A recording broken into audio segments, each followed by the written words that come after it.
Chapter 15.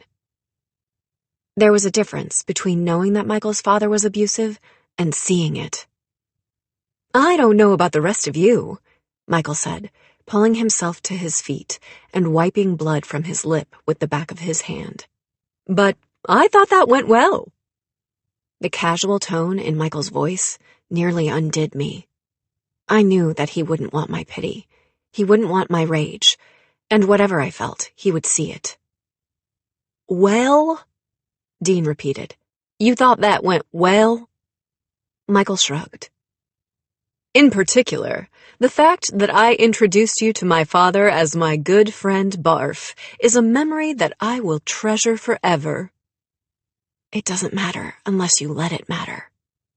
I ached for Michael, for the boy he'd been, growing up in this house. "Are you okay?" Michael asked Sloane. She was standing beside me, very still, her breathing shallow and her skin pale.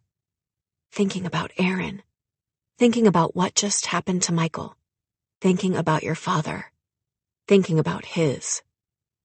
Sloane took 3 tiny, hesitant steps, then threw herself at Michael, latching her arms around his neck so tightly that I wasn't sure she would ever let go. My phone rang. Once I saw Michael's arms curve around Sloane, I answered it. "That did not go well." Agent Sterling's greeting reminded me that we were wired with video and audio feeds. "I won't ask if Michael's okay, and I won't say I told you so. I will, however, let you know that Briggs is looking forward to seeing Thatcher Townsend booked for assault." I set the phone to speaker. "You have the entire group," I told Sterling.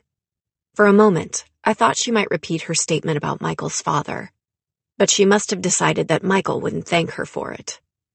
"What did we learn?" she asked instead. "When Thatcher said Michael was wrong, he wasn't lying." Leah leaned back against a grand piano, crossing one leg in front of the other. "But whether he meant that Michael was wrong about part of it or all of it, I couldn't say." I replayed Michael's accusation in my head. "I think you were screwing her. I think you paid a visit to her the day she disappeared. I think you threatened her." I tried to sink into Thatcher's perspective, but instead found myself adopting Michael's. "You accused him of sleeping with her. You accused him of threatening her. You didn't say that you thought he took her. You didn't accuse him of breaking into her studio or trashing it in a rage." "Anything else?" Agent Sterling's voice broke into my thoughts. But as Leah reported on the only other relevant lie she'd caught, Thatcher's reference to Remy as one of his closest friends, my brain cycled right back to profiling Michael. "You didn't come in swinging. You didn't lose your temper.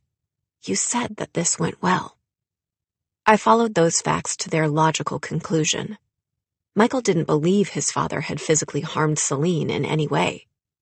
If you had, you would have swung back. I studied Michael, the bruise forming on his face, the way he was standing, the way he kept his body angled away from Leah's. "When Leah pressed you for answers in Celine's room, you said something guaranteed to make her run. And when I opened my mouth to continue the conversation..." Michael had done his best to push us away. He'd wanted to be in Celine's room alone, and something he'd seen there had led him to come have a drink and a conversation with his father. The wheels in my head turned slowly at first, then faster. "You don't believe your father took her, but here you are." Back in Celine's room, Michael had cavalierly referred to the girl as one of our Vics. He'd come here to have a chat with his father, but had focused more on finding out if his father had threatened Celine, if he'd slept with her, than on finding out where Celine might be now. "Because you already know." Michael took one look at my face and stepped toward me. I thought back to the crime scene. Dean and I had assumed that the shattered glass, the easel, the turned-over tables, all of the debris, had been the result of Celine fighting back against her assailant. But what if there was no assailant? The possibility took root in my mind. Sloane had told us that the debris was the result of someone sweeping their hands across the table, knocking its contents violently to the floor. We'd assumed that the unsub had done it, to hurt Celine, to scare her, to dominate her. But Celine was a person who painted her own self-portrait with a knife. She threw her whole body into everything she did. She was strong-willed. She was determined. You have a temper. She did it herself. I tested the theory by watching Michael's response to my words. That's why you thought your father went to see Celine the day she disappeared. Something set her off. I have no idea what you're talking about. Michael's voice was absolutely devoid of emotion. Yes, Leah countered. You do. You trashed your own studio. I slipped back into Celine's perspective. You swept the glass off the table. You broke the easel. You turned the table over. You soaked the place in kerosene. Maybe you were going to burn it. Maybe you were going to send the whole thing up in flames. But then you stopped, and you looked around, and you realized what the destruction you'd wreaked looked like. It looked like there had been a fight, like you'd been attacked. I wondered if that was all it had taken. I wondered if Celine had turned her artist's eye on the destruction, thinking of ways to make it look even more realistic. The bloody handprint on the door. The drops of blood on the carpet. I wondered how she'd figured out how to delete the security footage, if she'd picked the lock on her own studio door. An artistic challenge. Dean picked up where I'd left off. A game, to see if she could fool everyone, to see how long it would take them to notice you were gone.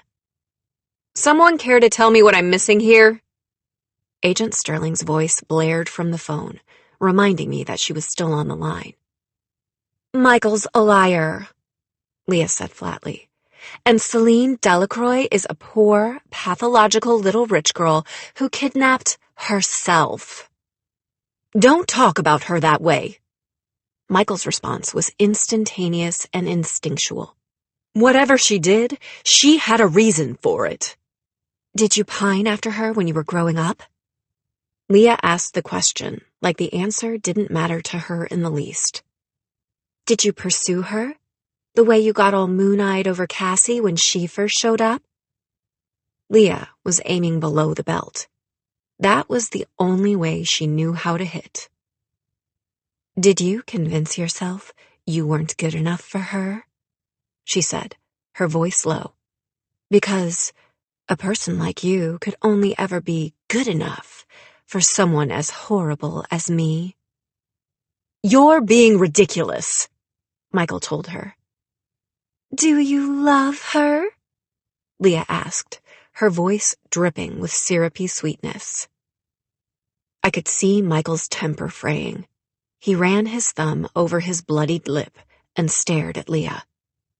Longer and better than I've loved you. Chapter 16. We found Celine Delacroix the next morning, sitting on the edge of a dock a 2-hour drive from her house, the same dock where she and Michael had been photographed years before. Beside me, Dean watched, stone-faced, as Michael walked toward the end of the dock, toward Celine. I couldn't make out the expression on her face when she spotted him. I couldn't hear his greeting or the words she offered in return. But I saw the exact moment when the fighter in Celine gave way to something softer, something vulnerable. This is what happens when they're together, Dean said, and I knew that he wasn't talking about Michael and Celine. Michael knows exactly what Leah's feeling. Leah knows every time he lies to her. They hurt each other, and they hurt themselves. I thought about everything that had happened. Michael's confrontation with his father, his fight with Leah, the realization that we'd been dragged away from hunting for my mother's captors by what amounted to an elaborate prank. We'd been on this case for less than 24 hours, but even that felt like too much. 1 day until Michael's birthday. 3 days until April 2nd. As I watched Michael sit down next to Celine, the countdown to the next Fibonacci date resumed in my head. "Relax, Dean," Leah said, coming up behind us. "I'm fine. We found the girl. We saved the day. If you think I'm going to get all emotional over Michael Townsend, clearly I've been doing this cold-hearted shrew thing all wrong." Michael didn't tell us what Celine had said. He didn't tell us whether she'd explained why she'd done what she'd done or what she'd hoped to gain by it. By mid-morning, we were back on the plane, a whole herd of emotional elephants in tow. Briggs didn't say a word to Sterling about the fact that she'd known from the get-go that this case had nothing to do with the Masters. Sterling didn't say a word to Briggs about the way he jumped the moment her father had indicated how high. Michael and Leah didn't acknowledge the angry words that had passed between them.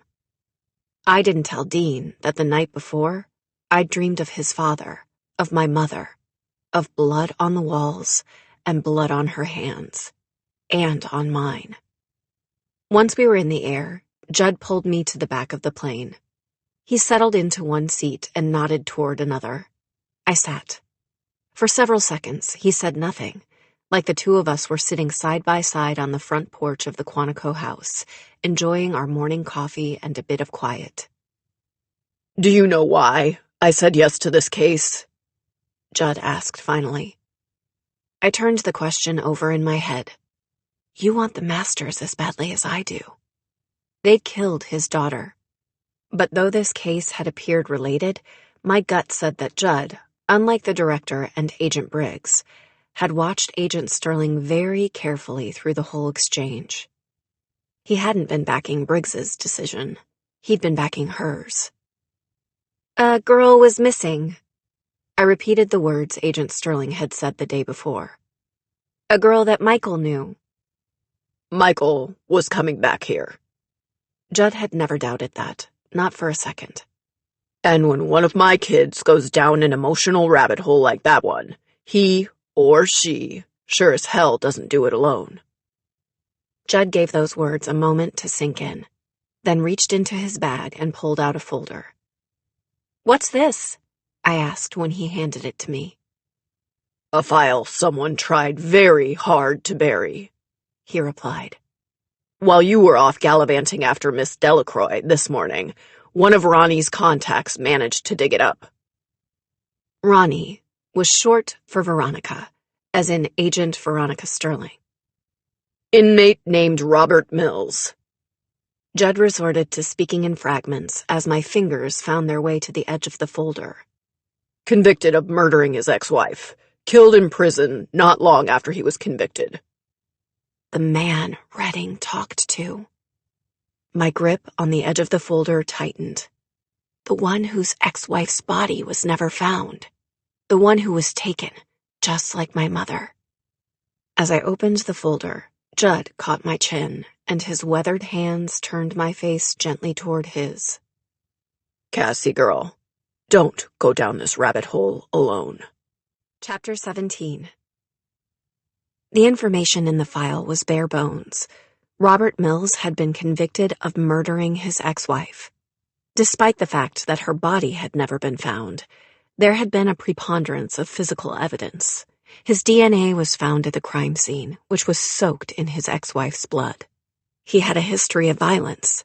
Mallory Mills had been living under an assumed name at the time of her murder. Robert had recently discovered her location. The police had found 3 blood-soaked bullets at the scene, and each had tested positive for Mallory's DNA. Forensic analysis of a gun found in a nearby dumpster had revealed that at least 6 shots had been fired, leading police to conjecture that the other 3 bullets had remained embedded in the victim's body. The gun was registered to her ex-husband. You were left shot and bleeding on the floor for more than 5 minutes. There were pools of blood, upwards of 42% of the blood in your body. Beside me, Dean studied the crime scene photos on his phone. Back at the house, Agent Sterling was probably tacking up her copies of these pictures, one more piece of the puzzle on the basement wall. I'd chosen a different location to process what I'd read on the plane. The cemetery. I stared at my mother's name, etched into the tombstone. Lorelei Hobbs. I'd known before we'd buried the body that the remains we'd laid to rest there weren't hers. Now I was trying to wrap my mind around the fact that they might belong to Mallory Mills. This wasn't the first time I'd thought about the life my mother had snuffed out to save her own. But now I wasn't just thinking about the body 6 feet beneath us. I was thinking about a living, breathing woman, holding her image in my mind as I walked back through the evidence that had been used to convict her ex-husband of murder. 3 missing bullets. I imagined lying on my back, bullets burning in my gut, my chest, my leg. You would have lost consciousness. Without immediate medical intervention, you would have died.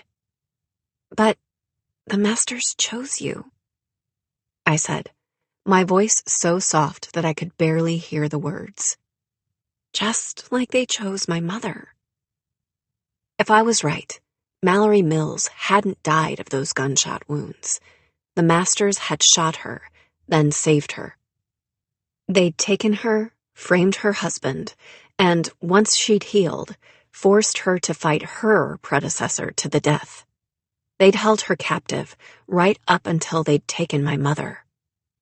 What do they have in common? Dean asked quietly. Mallory was in her early 20s. I fell back on facts. My mother was 28 when she disappeared. Both of them were young, healthy. Mallory's hair was dark. My mom's was red. I tried not to remember my mother's infectious smile, the way she'd looked dancing in the snow. Both of them had been abused. My mother had left home at 16 to escape a father more monstrous than Michael's. And Mallory Mills? There was a reason she'd been living under an alias. A reason that the district attorney was able to convict her ex without a body. You choose women who have experienced violence firsthand. You choose fighters. You choose survivors. And then you make them do the unthinkable to survive.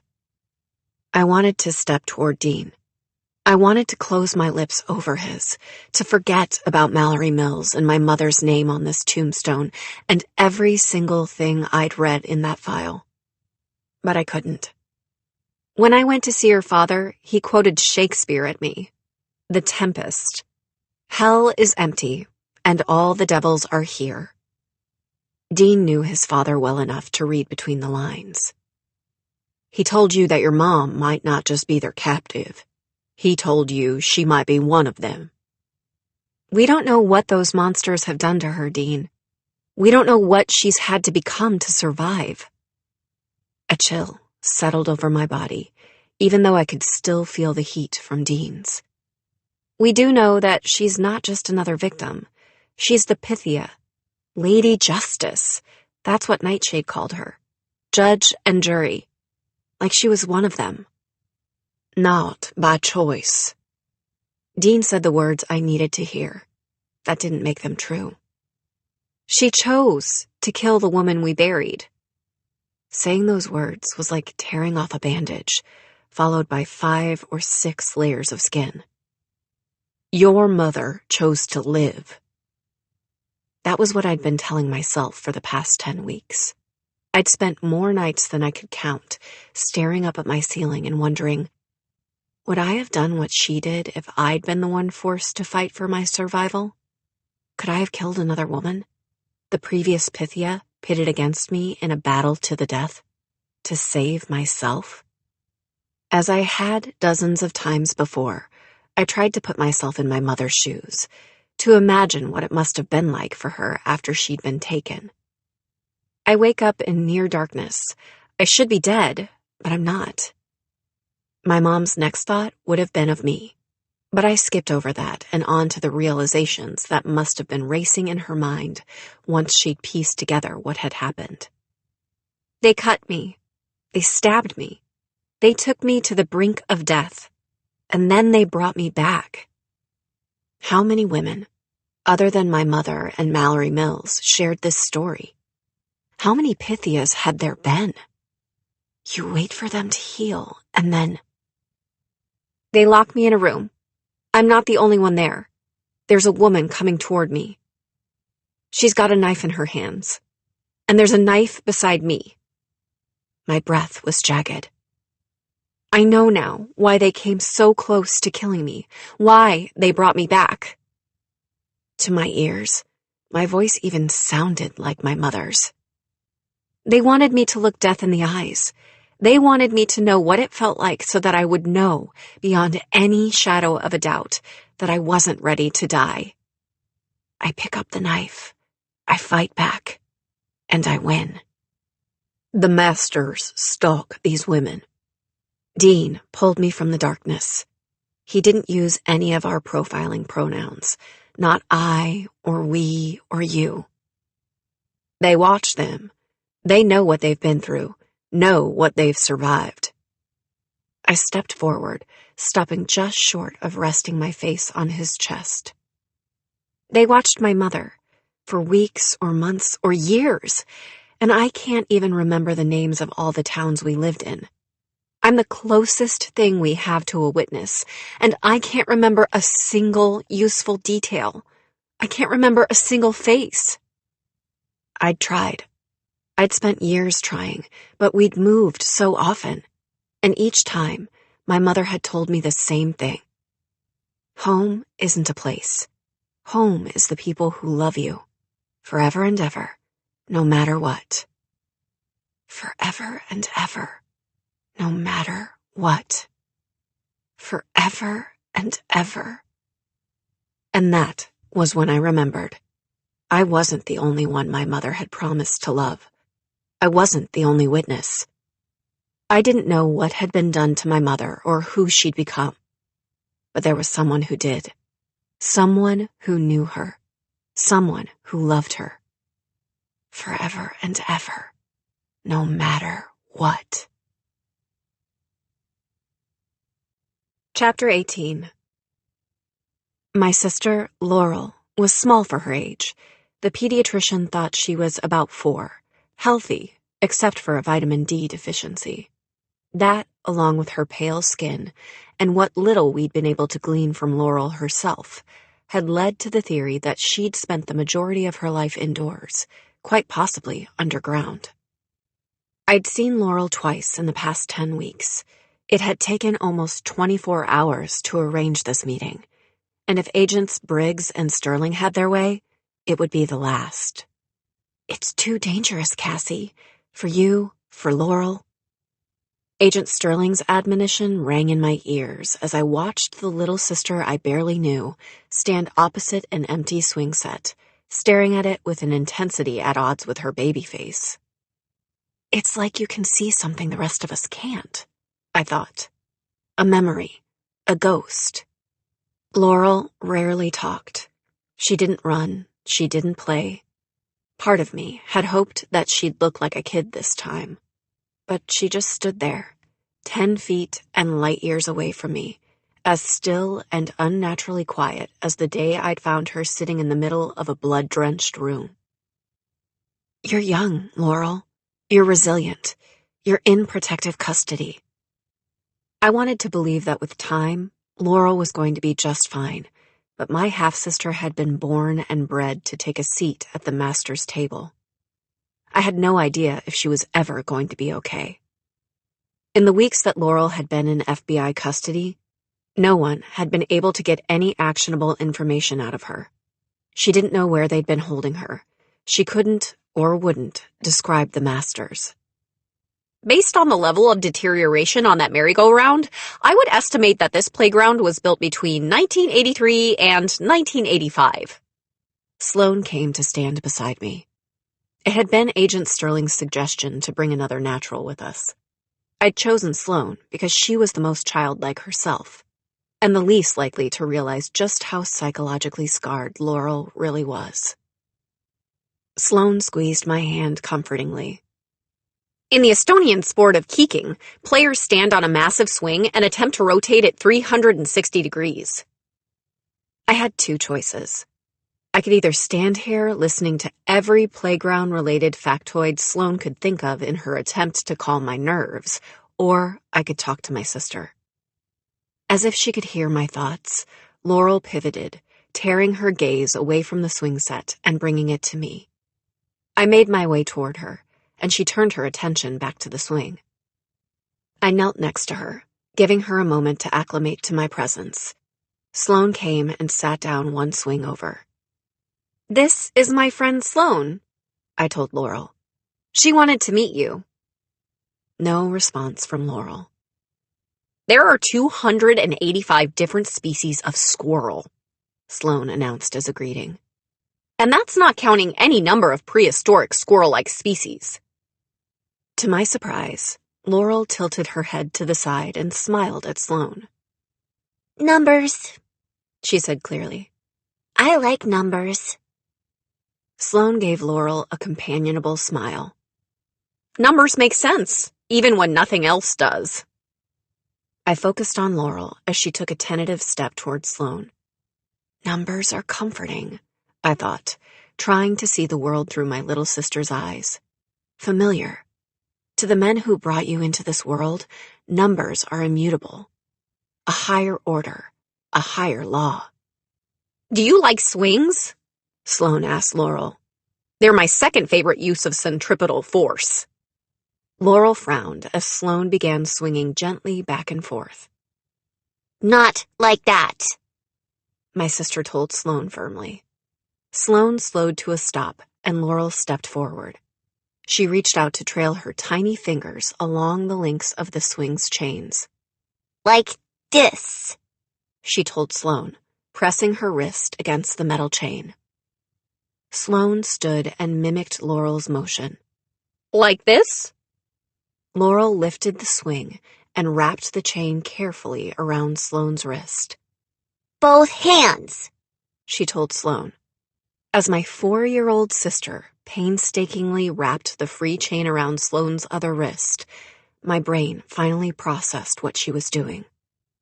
Chains on the wrists. Shackles. I'd wondered what Laurel saw when she looked at the swing set, and now I knew.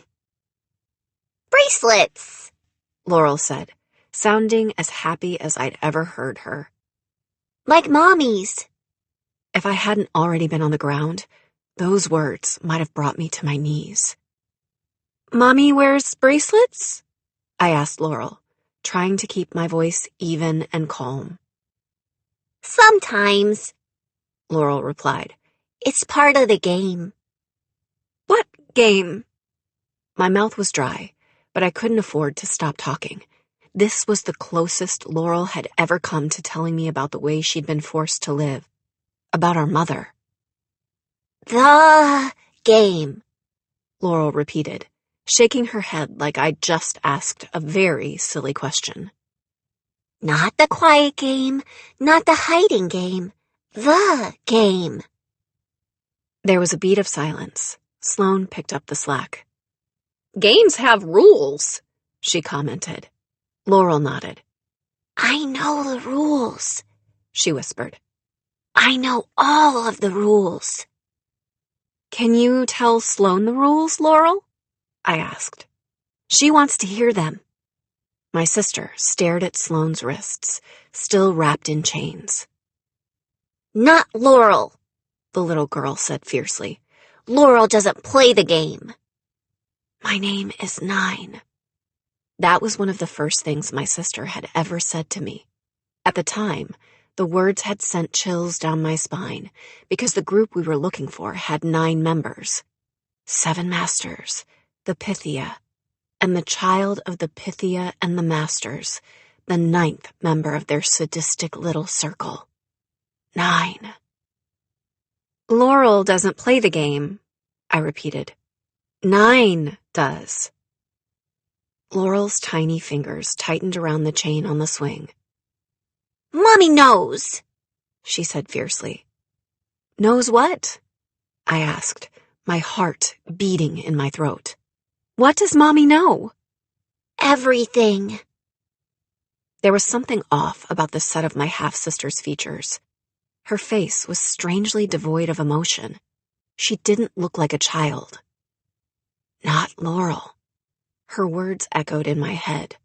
Laurel doesn't play the game. I couldn't do this to her. Whatever she was reliving, whatever she was playing, I couldn't send my sister to that place. When I was little, I said softly, my mommy and I used to play a guessing game. My chest tightened as a lifetime of memories threatened to overwhelm me. We'd watch people and we'd guess what they were like, what made them happy, what they wanted. Behavior, personality, environment. My mother had taught me well. Based on the other games my little sister had mentioned, the quiet game, the hiding game, I was betting my mom had taught Laurel some survival skills as well. What I wasn't sure of was whether the game that Nine played was another of my mom's creations, designed to mask the horrors of their situation and the chains from Laurel, or whether that one was a game of the master's design. Laurel reached out a tiny hand to touch my cheek. "You're pretty," she said. "like Mommy." She stared at and into me with unsettling intensity. "Is your blood pretty too?" The question trapped the air in my lungs. "I want to see," Laurel said. Her little fingers dug into my cheek, harder and harder. "The blood belongs to the Pythia. The blood belongs to Nine." Look! Sloane unwound her hands from the chains. She displayed her wrists for Laurel. No more bracelets! There was a pause. "No more game," Laurel whispered.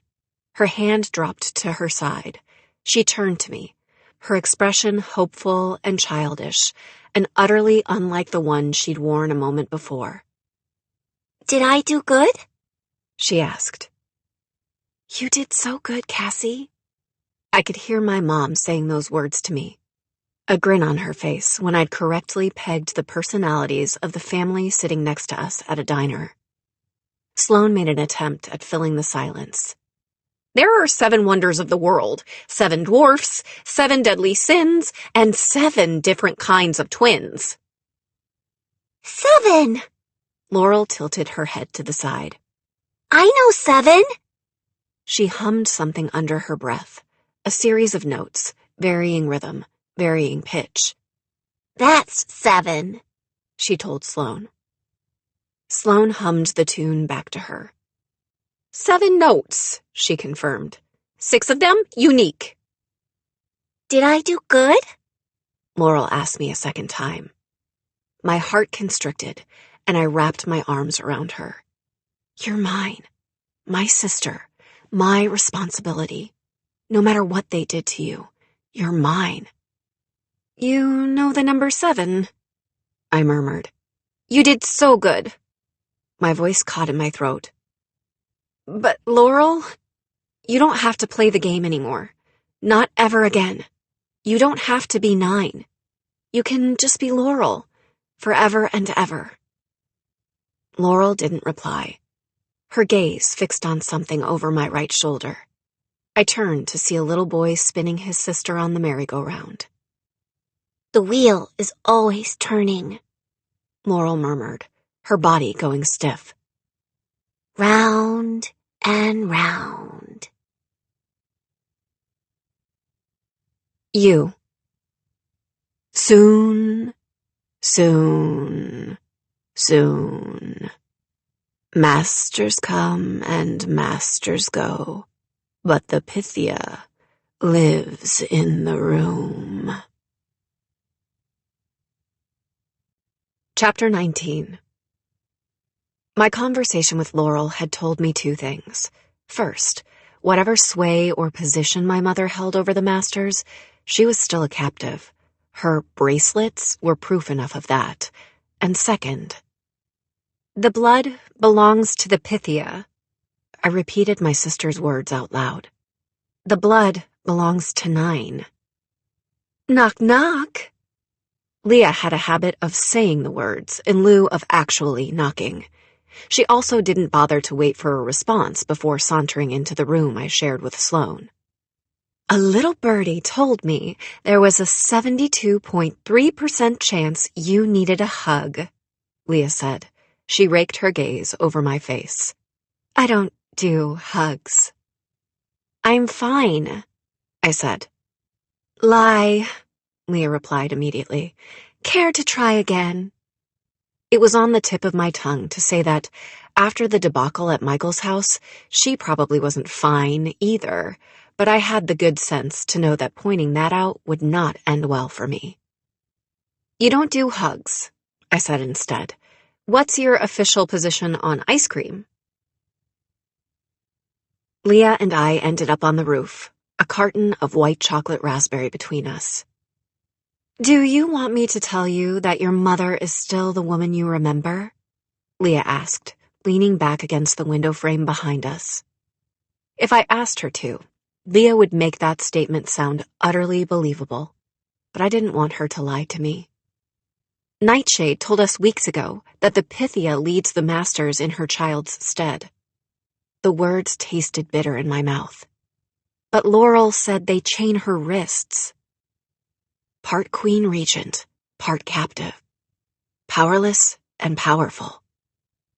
How long could a person withstand that kind of dichotomy before she did something, anything, to reclaim agency and control? My little sister calls shackles bracelets. I stared straight ahead, my grip on the spoon in my hands tightening. She thinks it's a game. The game. I fell silent. Well, I'm not bored yet. Leah waved her spoon at me, an imperious gesture that I should continue. I did. It was like Laurel was two different people. I finished several minutes later. A little girl and someone else. Something else. She dug her fingers into the side of my cheek hard enough to hurt. She said she wanted to see my blood. And then, once Sloane took the swing chains off her wrists, it was like a switch had been flipped. Laurel was a little kid again. She asked me... The words stuck in my throat. She asked me if she did good, like she was supposed to be utterly creepy and borderline psychotic on cue, Leah offered. Maybe she was. Leah had grown up in a cult. She'd told me once that someone used to give her presents for being a good girl. Beside me, she untied her ponytail, allowing her hair to flow free as she stretched her legs out toward the edge of the roof. Change in appearance, change in posture. I recognized Leah's method of shedding emotions she didn't want to feel. Once upon a time. Leah's voice was light and airy. There was a girl named Sadie. She had lines to learn. She had a role, and the better she played it... Leah gave me a tight-lipped smile. Well, that's a story for another time. Leah didn't part with pieces of her past easily, and when she did, there was no way of telling if what she'd said was true. But I had gathered bits and pieces here and there, like the fact that her real name was Sadie. Lines to learn, a role to play. I wondered what else Sadie and Nine had in common. I knew better than to profile Leah, but I did it anyway. Whatever happened back then, I said softly, it didn't happen to you. Leah's eyes shone with a glint of emotion, like I was catching a glimpse of darkened water at the bottom of a mile-deep well.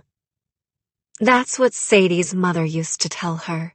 Just pretend it's not you. Leah's smile was sharp-edged and fleeting. Sadie was good at pretending. She played the role. I was the one who learned how to play the game.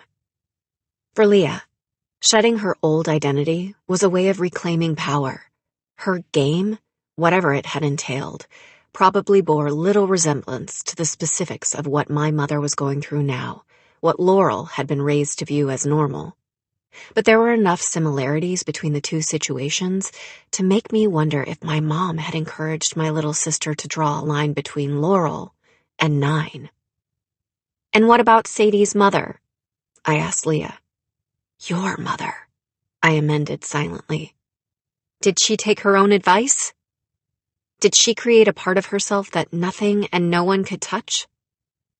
Leah must have known, on some level, that I wasn't just asking about her mother. I was asking about mine. Was the woman who'd raised me the Pythia? Or was that a role she played? Had she segmented off a part of herself and buried it deep? If I found her, would there be anything left to save? "You're the profiler," Leah said lightly. "You tell—" Leah cut off before finishing that sentence. I followed her gaze to the walkway leading up to our house, and to the girl striding across it like it was a catwalk, and she was the star of the show. Celine Delacroix. Leah's tone was only slightly less concerning than the twisted little smile that crossed her face as she stood. This should be good.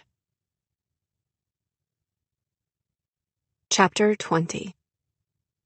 Can't a girl come to visit her childhood best friend on his birthday? Leah and I made it downstairs in time to hear Celine explaining her presence to Michael. Sloane stood just behind him, a stubbornly protective expression on her face. I wondered if she was feeling protective of Michael or of Leah. "You followed us." Michael didn't sound entirely surprised. "Followed?" Celine repeated. "Bribed some people to keep tabs on you. Same difference." Without missing a beat, she turned to Sloane.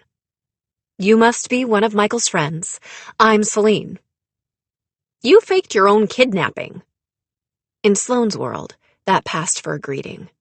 "It is my understanding that is highly abnormal behavior." Celine shrugged. "Did I fake a ransom note? Call in a phony tip to the police?"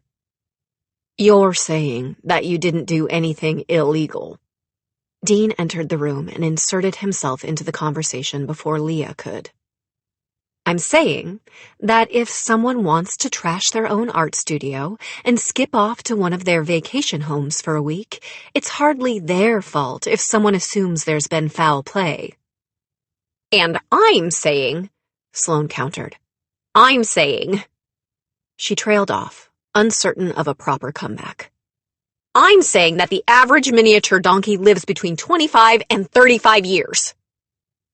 Celine grinned, the expression less practiced than any I'd seen cross her face.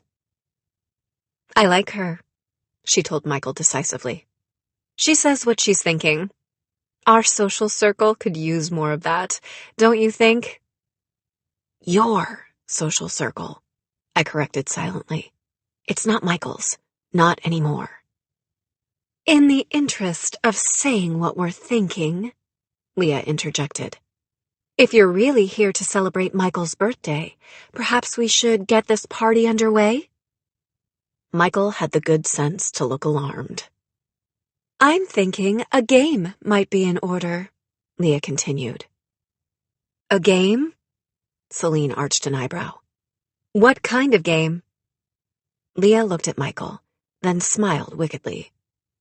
"How about Never Have I Ever?"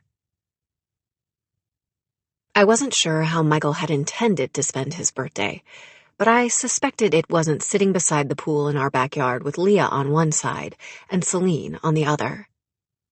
"The rules are simple," Leah said, dipping her toes into the pool. Even heated, it had to be chilly. "Everyone starts with 10 fingers up. Each time someone names something you've done before, a finger comes down." She let that sink in, then started the game off with a bang. "Never have I ever been kidnapped, threatened, or shot by an unsub." I saw the subtext there. Whatever world Celine and Michael had shared, this was Leah's way of telling the other girl that she didn't know a thing about him now. I lowered a finger. Dean and Michael followed suit. Celine remained remarkably unruffled. Never have I ever used the word unsub like that's a perfectly normal thing for a teenager to say. Dean, Michael, Leah, and I all lowered fingers. Leah cleared her throat to get Sloane's attention. I don't say anything like it's perfectly normal, Sloane clarified. 98% of the time, I'm not normal at all. She paused. Never have I ever not known the first 100 digits of pi. Michael groaned. Every player but Sloane lowered a finger. I was down to 7, and we'd only been through 3 rounds. Your turn, Celine told me. Make it a good one. I glanced over at Leah. Never have I ever lived in a bathroom at the Metropolitan Museum of Art. Leah smirked, then slowly lowered the middle finger on her left hand. Seriously? Celine asked. Leah met the other girl's gaze, a dangerous glint in her eyes. Seriously? Dean must have sensed that the look in Leah's eyes didn't bode well, for Celine, for Michael, for Leah, because he chose that moment to enter the game. Never have I ever, he said slowly, made out with Michael Townsend. Someday, big guy, Michael told him with a wink, if you're very, very good. I stared at Dean, then lowered a finger. Why would you say something like that? I wondered, but as Leah lowered a finger, I realized exactly why Dean had chosen that statement. Celine didn't move. Never have I ever, Michael said after a moment, rashly assumed that my significant other was in love with a girl that I'd never met. Leah lowered a finger and rearranged the fingers on her left hand so that only the middle finger was sticking up. Never have I ever used the phrase significant other, she retorted. Technically, Sloane pointed out, you just did. Celine snorted. Never have I ever had a thing for blondes, she said. And then, her eyes on Sloane, she shot our statistician a dazzling smile and lowered her own finger, meaning that she did have a thing for blondes. You've never made out with Michael, I realized, because Michael isn't your type. Never have I ever not wanted a miniature donkey, Sloane offered, completely oblivious to the fact that Celine was flirting with her. It was my turn again. Never have I ever faked my own disappearance because of something Thatcher Townsend said to me. Michael's father had denied that he'd slept with Celine, gone to see her the day she disappeared, and threatened her. But, as Leah had pointed out, his denial could ring true if he was telling the truth about any one of the 3. Maybe he didn't sleep with you, but went to see you anyway. Maybe he threatened you about something else. Celine, brash and bold and fearless, lowered a finger. Never have I ever been threatened because of one of my father's business dealings. Dean took a shot next, but struck out. Celine turned to Michael. This is getting tedious, she told him. Clearly, whatever Thatcher Townsend had said to her, she wasn't in a sharing mood. There was a moment of silence, and then Leah filled it. Never have I ever let someone beat the crap out of me. That brought Michael's attention from Celine to Leah. You got me, he said, gesturing toward his swollen lip. Very insightful. Instead of replying, Leah dropped her left hand. It took me a moment to realize that, in doing so, she'd brought down her middle finger, too. With a start, I realized that was Leah's way of telling Michael that she'd been exactly where he was. There was another long stretch of silence, and then, never have I ever been publicly acknowledged by my own father. Celine's voice was rough in her throat, like the exchange that had just passed between Michael and Leah had meant something to her, too. Sloane stared at Celine. Since my father had acknowledged me, I lowered a finger. So did Dean. So did Michael. So did Leah. But Sloane's fingers stayed up. Are you illegitimate too? She asked Celine. There was no judgment in her voice, no awareness that the question wasn't the kind that people could politely ask. Michael turned to look at Celine, searching her face for answers. Cece? If Celine was illegitimate, Michael clearly hadn't known. I thought about the emotions that he'd read on his father's face when Celine was missing. Furious, affronted, personally insulted, hungry. A man like Thatcher Townsend hungered for things he couldn't have, things that someone had denied him, things that are rightfully yours. Suddenly, I saw the whole situation from a different perspective. Why Thatcher might have gone to see Celine, why Celine might have responded the way she had, why she'd followed Michael back here, why Thatcher Townsend had involved himself in the investigation from the get-go. She has her father's temper, I thought. Elise Delacroix's statement taking on new meaning in my mind. Not Remy Delacroix's. Her father's. Michael's father's. Michael turned away from the secrets he saw laid bare on Celine's face. As the birthday king, it is within my rights to demand a rumpus of where the wild things are proportions. And, as it happens, he continued, masking his own emotions the way that only an emotion reader could. As the recipient of a recently released trust fund, I have a few ideas. Chapter 21. Michael's idea of a party involved an amusement park rented out for the evening for our amusement and our amusement alone. Do I want to know how much this cost? Dean asked. Doubtful, Michael replied. Do I want to know why you have a phobia of integrating colors into your wardrobe? Almost certainly not. When I'd first met Michael, I'd found him difficult to profile, but now I understood. Reading emotions was never your only survival mechanism. He'd learned not to feel things, to turn everything into a joke, to shrug off revelations that shook his worldview to its core. A quick glance at Celine told me that was a trait they shared. The edges of her lips quirked up in a slight smile. Not bad, she told Michael, taking in the lights of the Ferris wheel in the distance. What can I say? He replied. Good taste runs in the family. The subtext to those words was deafening. Sloane frowned. The number of taste buds one has is heritable, but that does not affect aesthetic or entertainment preferences, to the best of my knowledge. Celine didn't miss a beat.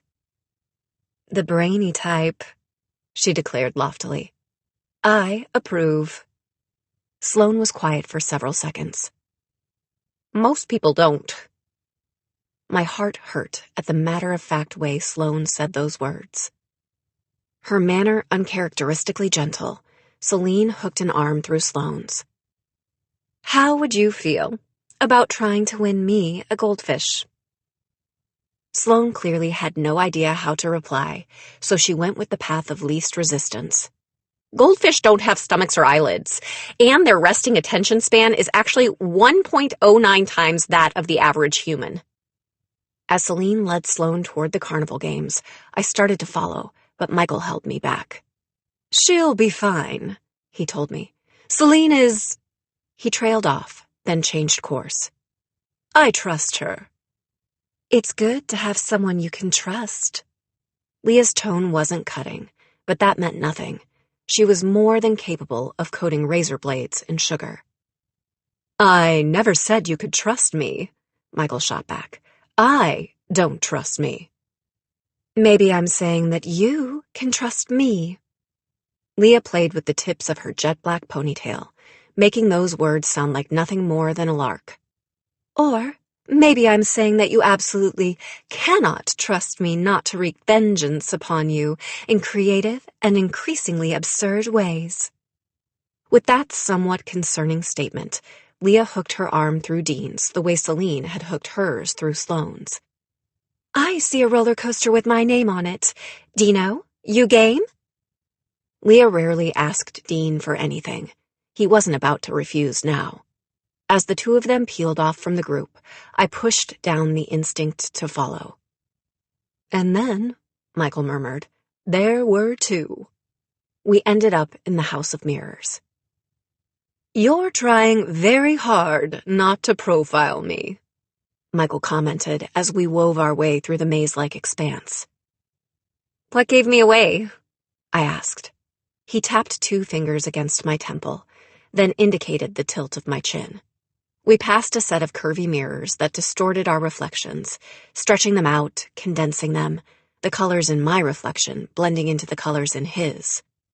I'll save you the effort, Colorado. I'm a person who wants what he can't have as a method of proving to himself that he doesn't deserve the things he wants. And for someone with my abilities, I have an uncanny knack for not seeing the obvious staring me in the face. I read between the lines. You had no idea about Celine, about who her father really is. And yet, the moment she said something, it made perfect sense. Michael paused, then tried out the words he'd been avoiding.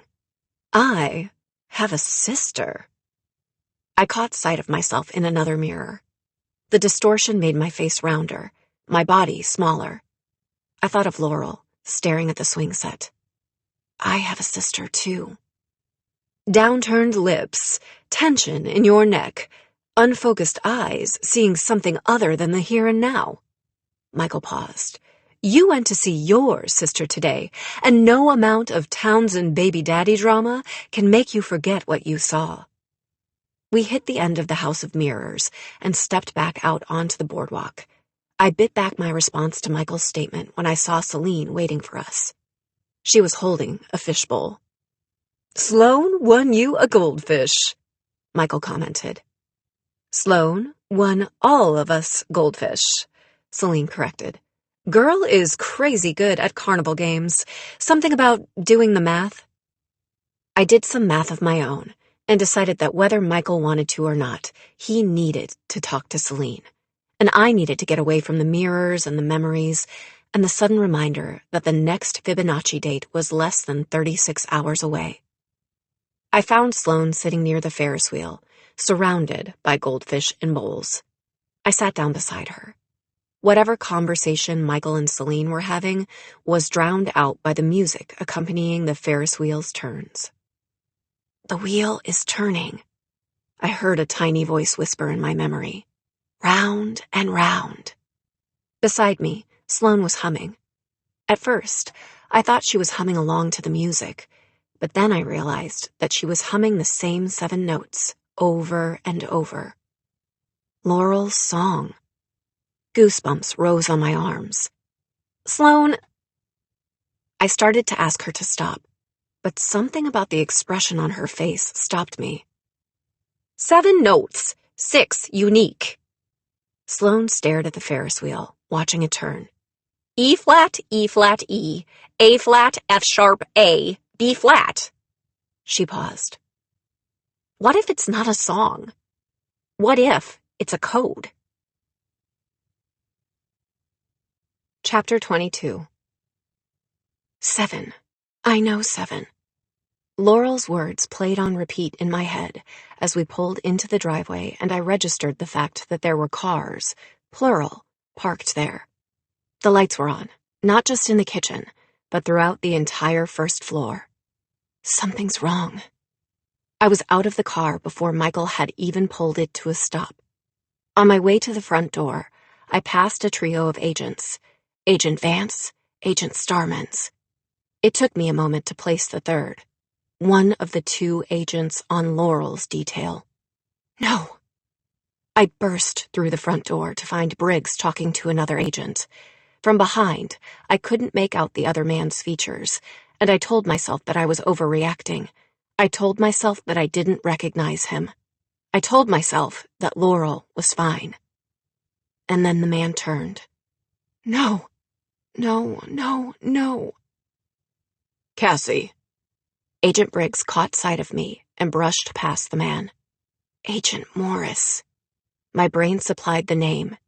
Agent Morris and Agent Sides. 2 agents assigned to protect my sister. It's too dangerous, Cassie, Agent Sterling had told me when she'd explained why my most recent sisterly meeting had to be the last. For you. For Laurel. Where is she? I asked, my entire body shaking with the intensity of that question. On some level, I was aware that Briggs had laid a hand on my shoulder. On some level, I was aware that he was steering me into another room. Both of the agents on Laurel's detail are here, I said, my jaw clenched. They're supposed to be in hiding, with her. My eyes darted to either side of Briggs, like Laurel might be there, like if I just looked hard enough, I would find her. Cassie. Cassandra. Briggs tightened his grip on my shoulder slightly. I barely felt it. I didn't even realize that I was fighting him, frantically pushing him away until his arms encircled my body. What happened? I asked. My voice sounded alien. It felt foreign in my own throat. Where's Laurel? She's gone, Cassie. Briggs was the one who'd recruited me to the program. Of all the adults in our lives, he was the most focused, the most driven, the most likely to pull rank. Gone as in missing? I asked, going suddenly still. Or gone as in dead?